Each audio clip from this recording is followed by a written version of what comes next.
My name is Laura, and I was 4 years old when my life changed forever.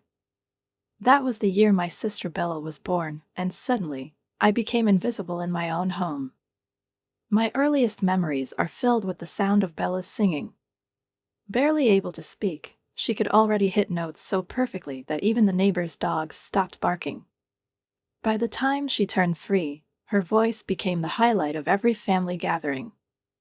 I, on the other hand, stood in the corner, holding trays of appetizers I had helped my mom prepare. Bella had an angelic voice that left everyone in awe. My parents, Giuseppe and Angelica, were convinced that Bella was their ticket to a brighter future. "Help your sister practice her scales," Mom would say without looking up from her phone, where she recorded every one of Bella's performances. "And make sure you've done the dishes first." I was 8 then, and Bella was 4.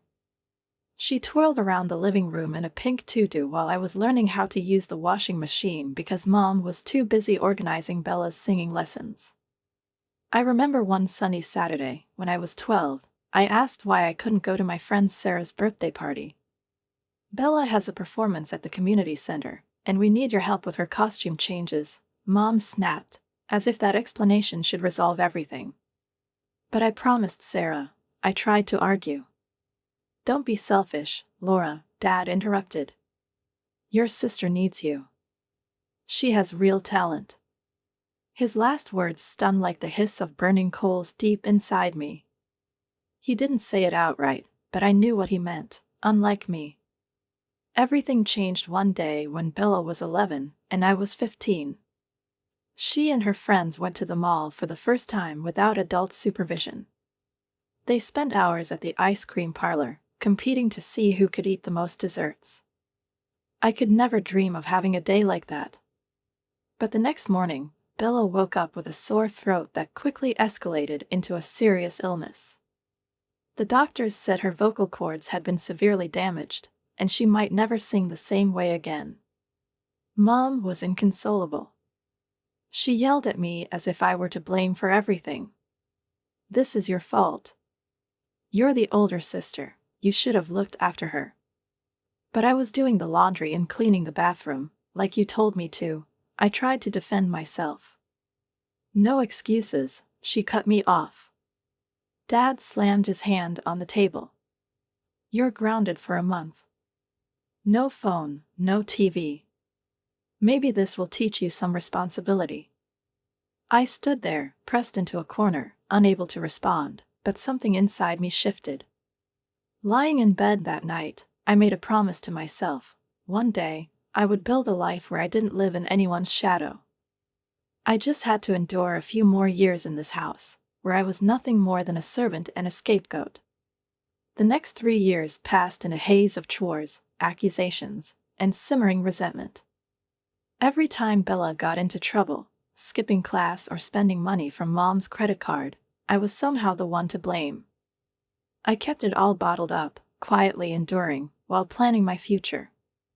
One evening, an acceptance letter from a state college lay on the kitchen table, tucked between the dinner plates. I had chosen the moment carefully, during dinner, so their reaction couldn't be postponed. "It's the most affordable option," I began, trying to keep my voice steady. "The tuition is reasonable, and—" "We don't have the money, Laura," Dad interrupted without even looking up from his plate. Bella smirked from across the table. "Maybe you should have developed some talents," she muttered, still engrossed in her phone. I ignored her and pressed on. "I can take out a loan. I promise I'll pay it off after graduation. Please, this is important to me." The silence at the table was heavier than usual. Mom sighed, one of those dramatic, disdainful sighs she had perfected over the years, like a horse swatting at an annoying fly. "Laura, we're not taking on any loans," she said, staring past me as if the conversation was already over. "College isn't for everyone. Why don't you look for a job at the mall or that new cafe downtown?" "But I have a scholarship," I countered, gripping the edge of the table so hard my knuckles turned white. "It covers part of the tuition.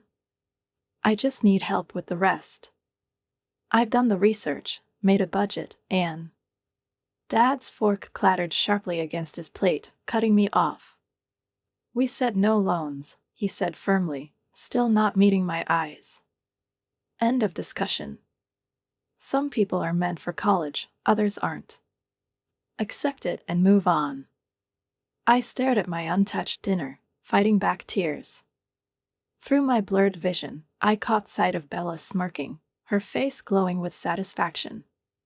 To her, this was just another performance, and once again, I was cast as the humiliated loser. That night, I called my best friend, Julia. We had been close since middle school, bonded by a shared love of math and our status as outsiders. I was dragged down by my family situation, while she dealt with life as the daughter of Korean immigrants who owned the popular restaurant Tasty Place. "They won't help me," I sobbed into the phone. "I've tried so hard for years, done everything right, and they don't even care. They won't even try." Julia was silent for a moment before she softly said, "Come over tomorrow. My parents want to talk to you." The following evening, I sat in the office of the restaurant with Julia and her parents, Mr. and Mrs. Kim. The restaurant had closed for the night, and the silence wrapped around us like a soft blanket. I had spent many evenings here working on homework, escaping the chaos of home. "We've watched you grow up, Laura," Mrs. Kim said gently, her voice warm, like a comforting cup of tea.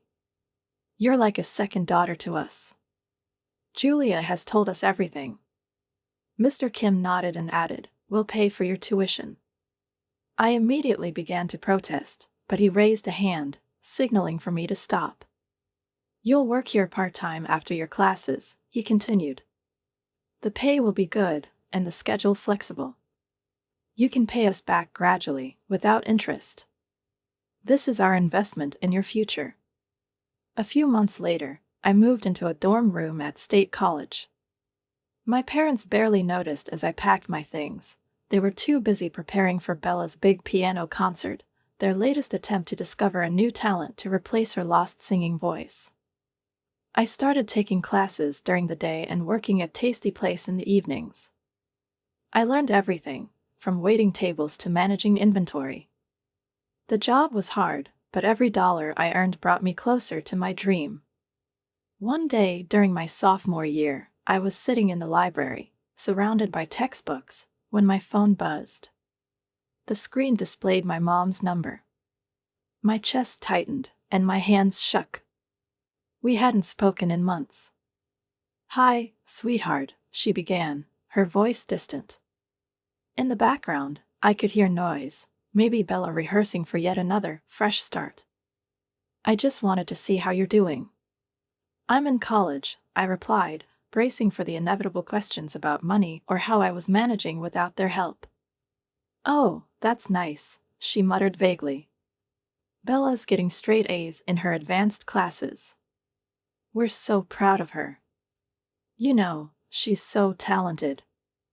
I pressed my lips together, feeling anger rise in my chest. Of course, not a word about how I was paying for school. Not a single hint of interest in my life.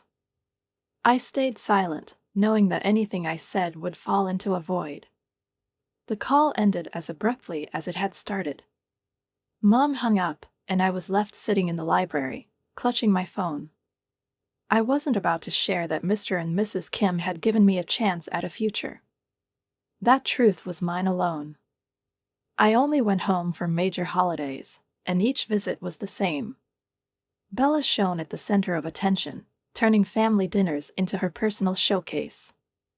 Relatives gathered around the dining table while my parents beamed with pride, sharing every detail of her latest accomplishments. As always, I stayed in the kitchen, helping prepare food, listening to their muffled conversations from the other room.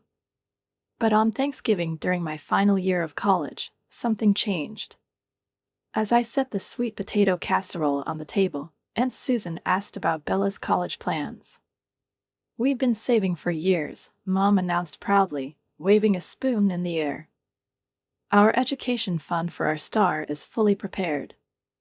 We've put aside enough for her to go anywhere she wants." The ceramic dish I was holding burned my fingers through the oven mitts, but the pain wasn't as sharp as the truth I had just heard. 2 years ago, when I had desperately begged for help, they claimed there was no money. And now I knew they had been saving all along, just not for me. That night, curled under an old childhood blanket in my room, I called Julia. My voice trembled with tears I could no longer hold back. They had the money, I whispered. They just didn't think I was worth spending it on. Then prove them wrong, Julia said firmly. You're already doing it. She was right. I threw myself into my studies and my work. Soon after graduating, I paid back every cent I owed the Kims. But my gratitude didn't stop there. I stayed at the restaurant that had welcomed me as one of their own, continuing to work and gain experience. Over the years, I learned everything, from managing shifts to optimizing supply chains. One day, Mr. Kim called me into his office. I have a friend at Morgan & Chase, Mr. Kim said, handing me a business card. They're looking for someone hardworking and smart. Someone like you. I told him how you improved our efficiency by 30%. He wants to talk to you. A week after graduating from college, I walked into my new office at Morgan & Chase. The suit I had bought with my own money fit perfectly, and a nameplate on the desk gleamed, Laura Morelli, Junior Analyst. 6 months later, I was leading a team, and by the end of my first year, I had been promoted twice. The projects I managed caught the attention of senior leadership. My future was finally mine. But then Christmas came, and suddenly, things felt off. When I arrived at my parents' house, the street was eerily quiet. Instead of the usual elaborate decorations lighting up the yard, darkness enveloped the house, broken only by a dim light coming from the living room window. Mom opened the door wearing an old sweater I had never seen before. Her face looked tired. Bella's not coming? I asked as I stepped into the strangely quiet house. She's celebrating with her friends, Mom said, wringing her hands nervously. Their families rented a cabin in the mountains. The familiar smell of our traditional Christmas roast was absent. Instead, there was a store-bought ham on the table, along with a few microwaved side dishes. The room was silent, with no Christmas music playing, and Dad, sitting in his recliner, looked older than I remembered. We've had some setbacks, Mom finally admitted, her voice trembling. The investments your father made, they didn't pan out. She glanced at Dad, who nodded and added, we had to take out loans to cover the losses. We even sold some shares. I stared at them silently, trying to process what I was hearing. Bella, who had always been the center of their world, was no longer here. Their carefully constructed life revolving around her was falling apart. And now, they were left to face the collapse alone. Christmas with the whole family simply wasn't in the budget this year. I watched as my parents picked at their modest meal. These were the people who had once seemed so powerful, controlling every aspect of my life, but now they looked small, defeated. Despite all the resentment I carried from the past, something twisted inside me. It wasn't pity but a sharp, painful awareness of their vulnerability. Give me a minute, I said, pulling out my phone. Scrolling through delivery options, I prayed at least one restaurant was open that evening. 20 minutes and several $100s later, I had ordered a feast, truffle-glazed ribs, mashed potatoes, roasted vegetables, and 3 kinds of pie. The food arrived in elegant packaging, filling the house with the aroma of a proper Christmas dinner. As we ate, I noticed Mom watching me, her eyes lingering on my designer watch and silk blouse, items that cost more than their monthly utility bills. We were thinking, she began cautiously, exchanging a glance with Dad. Since you're in such a good position now, maybe you could help us out temporarily, just until we get back on our feet? My first reaction was anger. Part of me wanted to remind them of the words they had spoken when I begged for help with college. Some people are meant for college, others aren't. But looking at their worn faces, I couldn't bring myself to say it.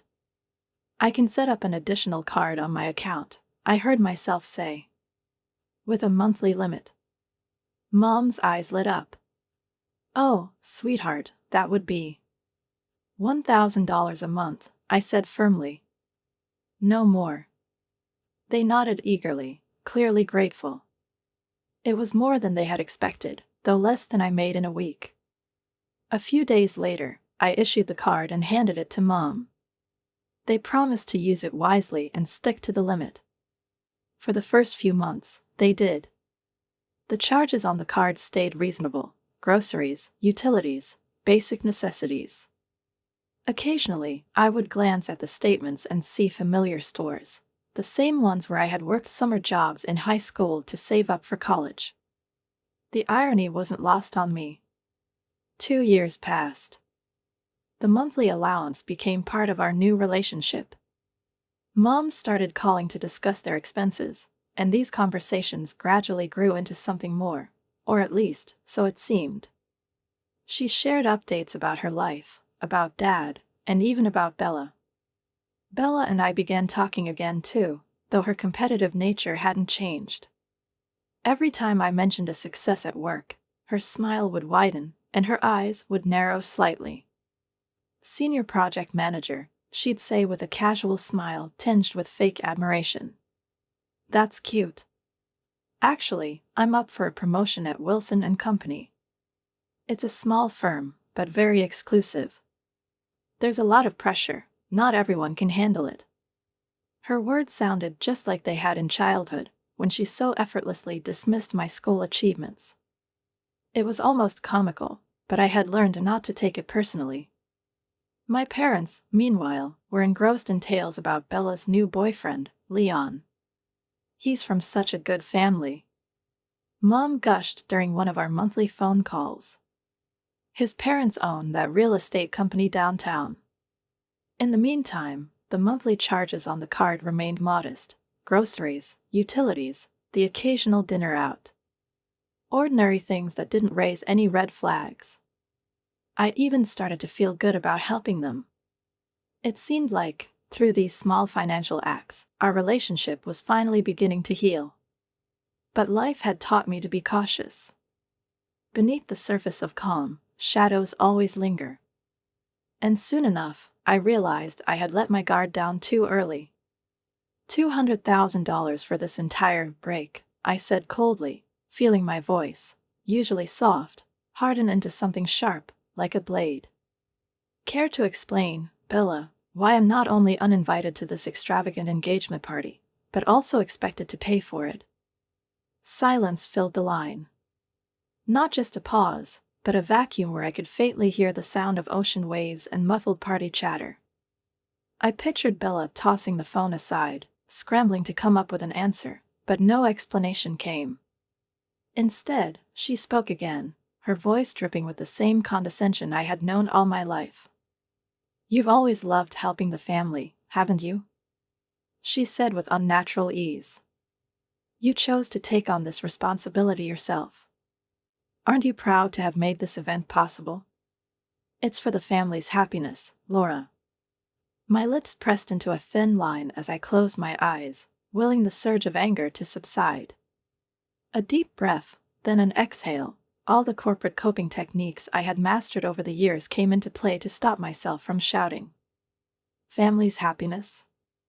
I asked, my voice now barely above a whisper, making each word land with chilling precision. This family happiness excludes me, Bella. You took advantage of my trust, my money. You stole from me to fund a celebration I wasn't even invited to. Oh, stop being so dramatic, she dismissed. You have money, Laura. Don't act like this ruined you. Money isn't the problem, I interrupted. The problem is that you decided I'm your unlimited credit line. You didn't even think to ask me. You didn't think how this would make me feel. It's as if I'm not part of this family at all. Silence again. This time, it lasted longer. Then I heard someone, probably Mom, whisper, Bella, stop it. I'll explain. A few seconds later, Mom's voice returned to the line, quieter now, as if she were speaking from far away. Laura, we didn't think. It was a mistake. A mistake? I repeated. The mistake was spending my money, thinking I'd never find out. The mistake was ignoring me throughout my childhood and assuming you could make up for it now by guilt-tripping me. I gripped the phone so tightly my fingers turned white. Laura, we'll pay you back, Mom said hurriedly. Just give us some time.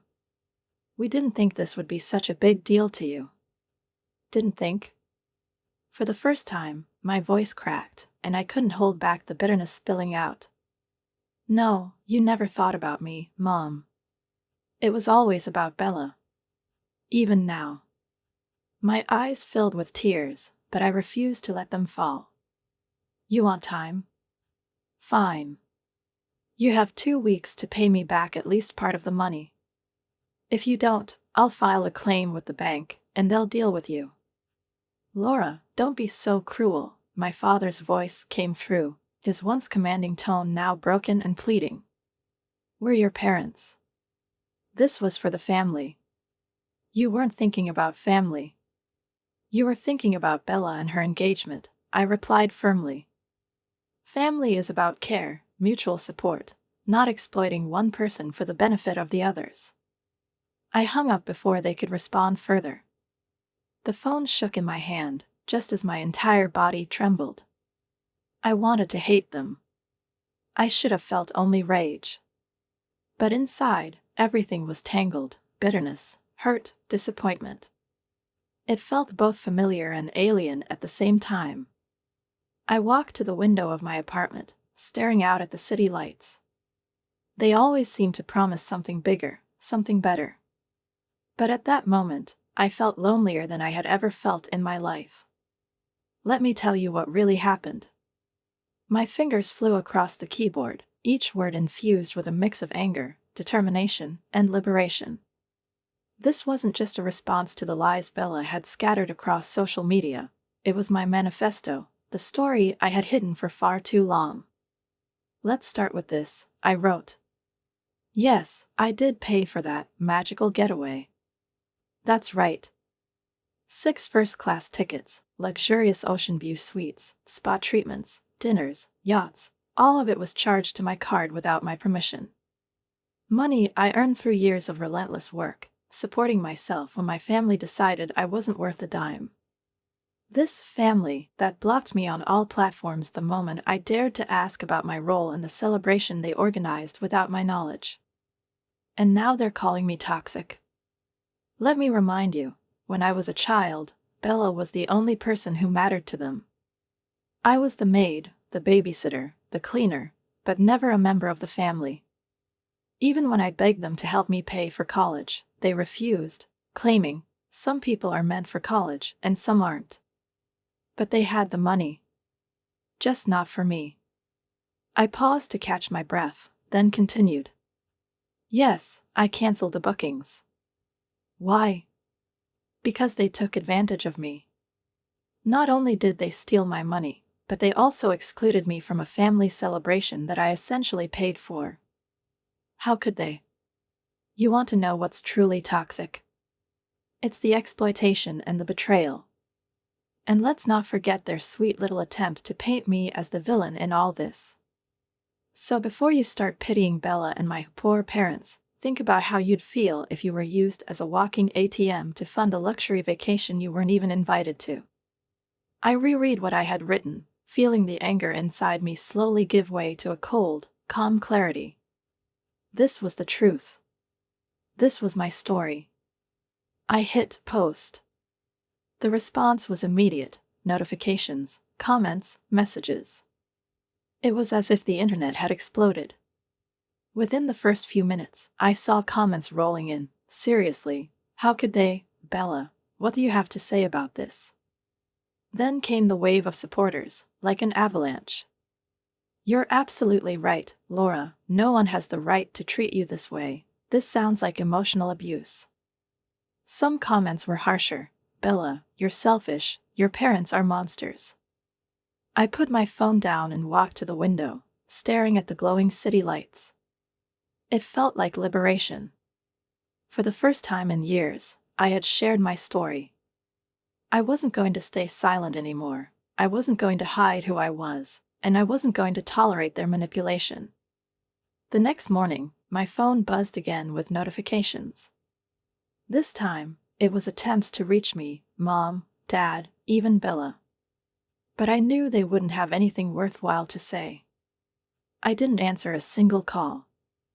At work, I received a message from my boss. It was brief but encouraging. Proud of you. Stand your ground. He had seen my post. He understood. With every passing minute, I felt the chains my family had wrapped around me weaken and break. I was free. My parents had been using my credit card for basic expenses, limited to $1,000 a month. Yesterday, I discovered that they had spent over $40,000 of my money to fund a luxury vacation in Hawaii for Bella's engagement, a vacation they never even told me about. They didn't tell me I wasn't invited, and when I called to ask why, Bella laughed coldly and declared that I was nothing more than a walking ATM to them. The last message from my mother, before she blocked me, read, "We're all tired of your attitude. Just leave us alone. You've already ruined enough special moments for Bella." I couldn't believe it. All those years, all the effort I had put into being useful to them, to earning their love, and it all came down to this. My body trembled with rage, but my hands were steady as I opened my banking app. Every click, every tap became a ritual of liberation. Canceling the hotel reservation, 3 luxury suites with ocean views. Canceling the massage packages, the sailing yacht excursions, the beachfront dinners. Canceling the first-class flights for 6 people. The final step, deactivating the card they had used for all these expenses. I set my phone down, feeling an unexpected sense of calm. I didn't need to say anything more. I knew the consequences wouldn't be far behind. 3 hours later, my phone erupted with calls. The screen lit up with names, Mom, Dad, Bella, and unfamiliar numbers with Hawaiian area codes. The Gracie family, I assumed, was trying to reach me too. Messages flooded in, one after the other. "Laura, this is an emergency. Please call us. Fix this right now. You're embarrassing the family. Laura, this is my engagement. Stop being so petty. My parents are furious. You'd better reinstate the bookings." I left everything unread. Then, systematically, I blocked each number, but not before taking screenshots. I knew I might need them later. Later that night, I found out what had happened. Mutual friends filled me in on how the drama had unfolded. My parents had to borrow money from friends to buy economy-class tickets home. They were forced to check out of the hotel, leaving the rest of their inconvenienced guests behind. Bella threw a tantrum in the hotel lobby, and someone captured it on video and posted it to TikTok. The comments called her spoiled and ungrateful. But the real explosion happened when the Gracies found out they'd have to pay for their own accommodations. As I was told, Mrs. Gracie yelled at my mother by the pool. "We trusted you. You promised to cover everything. Do you have any idea how embarrassing this is?" Bella, of course, made everything worse by snapping back. "Stop being so cheap. If you can't afford a few nights in Hawaii, maybe your son isn't good enough for our family." Leon, who had been standing off to the side, silently removed the engagement ring from Bella's finger. "You're right about one thing," he said quietly. "Someone isn't good enough for someone's family." The engagement was called off, and the wedding was canceled before it could even begin. All because they couldn't resist the temptation to exploit me one last time. A week after they returned home, my parents knocked on my door. "Laura, sweetheart, please open up. We need to talk," my mother's voice trembled. "We know we messed up," my father added. "Give us a chance to explain." I sat on the couch, unmoving, barely breathing. The blue light from the TV flickered across my face. The knocking continued for 20 minutes before they gave up. Later, I heard them trying to convince the building manager to let them in, claiming it was an emergency. He called to confirm, and I told him not to let them in. That evening, Julia came over with takeout. We sat on my balcony, watching the city lights.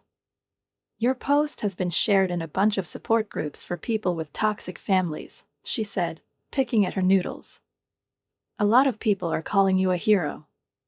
You did what they're afraid to do, you set boundaries. I thought about all the years I had spent trying to earn their love, trying to prove I was worth something. All the money I gave them, hoping it would finally make them see me as family instead of a resource. You know what's funny? I said, watching a plane disappear into the night sky. I don't care what they think of me anymore. I don't care if they apologize. I'm just tired. Sometimes the hardest part of growing up isn't learning to stand your ground, it's learning to walk away. I spent my entire life in Bella's shadow. Now it's time to step into the light. Share your thoughts on this story in the comments, and don't forget to subscribe and leave a like. See you soon.